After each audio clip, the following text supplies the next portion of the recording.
Welcome to stone dictation. Dictation 5 second बाद शुरू होगा। Ready, start.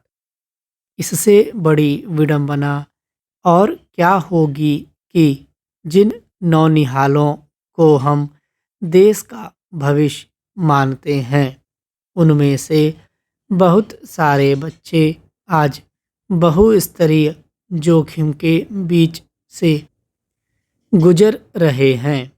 बच्चों के खिलाफ होने वाले अपराधों के अनेक रूप के अलावा बाल तस्करी का संजाल आज इस कदर जटिल होता जा रहा है कि इससे निपटना सरकारों के लिए एक बड़ी चुनौती बन गई है।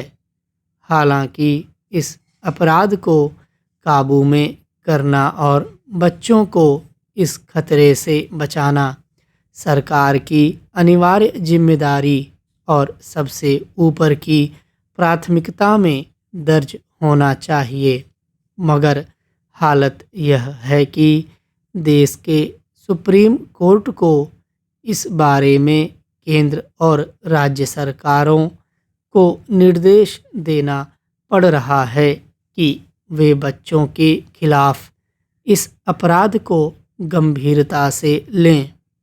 गौरतलब है कि बुधवार को एक याचिका पर सुनवाई के दौरान सुप्रीम कोर्ट ने देश में बाल तस्करी के बढ़ते मामलों पर गहरी चिंता जताई और कहा कि संगठित गिरोह देश भर में सक्रिय हैं और अगर राज्य सरकारों और केंद्र शासित प्रदेशों ने तुरंत प्रभावी कदम नहीं उठाए तो स्थिति बेकाबू हो सकती है।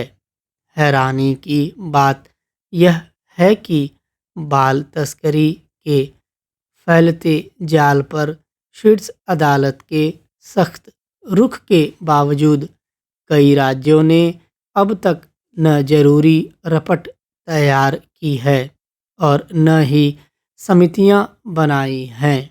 समस्या की गंभीरता को देखते हुए स्वाभाविक ही सुप्रीम कोर्ट ने राज्यों के लापरवाह रवैये पर नाराजगी जताई।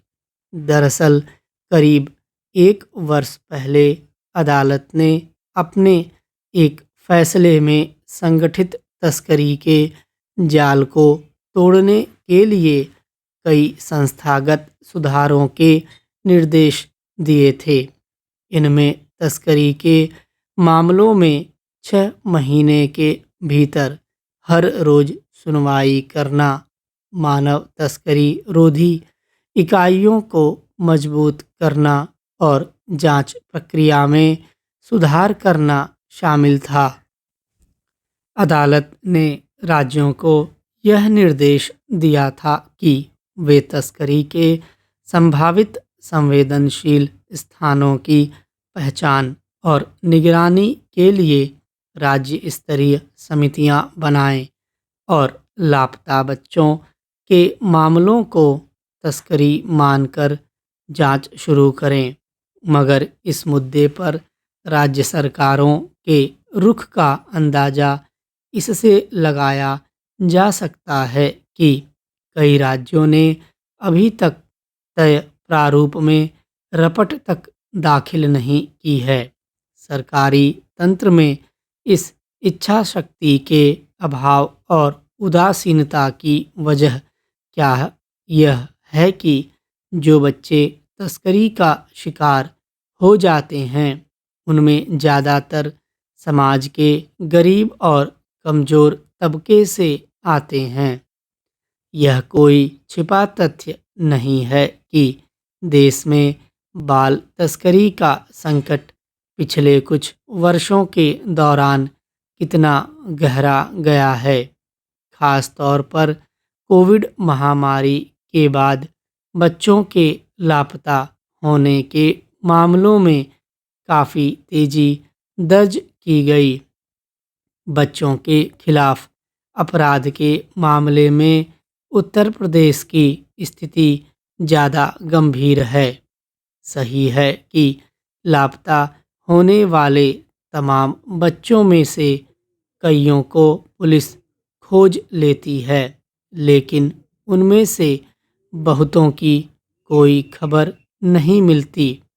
सवाल है कि जिन बच्चों को नहीं खोजा जा पाता वे कहाँ जाते हैं और उनके साथ क्या होता है। यह समझना मुश्किल नहीं है कि देश भर में जो बच्चे गायब हो जाते हैं उन्हें बाल मजदूरी से लेकर यौन शोषण और अपराध की दुनिया के अंतहीन दलदल में झोंक दिया जाता है। एक परिवार अपने बच्चे के लापता होने के बाद किस दंश और दुख से गुजरता है, यह शायद बताने की ज़रूरत नहीं है, मगर कोई भी समाज और सत्ता बच्चों की तस्करी के मुद्दे को लेकर अगर गंभीर नहीं है तो यह एक तरह से अपने ही भविष्य की त्रासदी को नज़रअंदाज करना है। स्टॉप।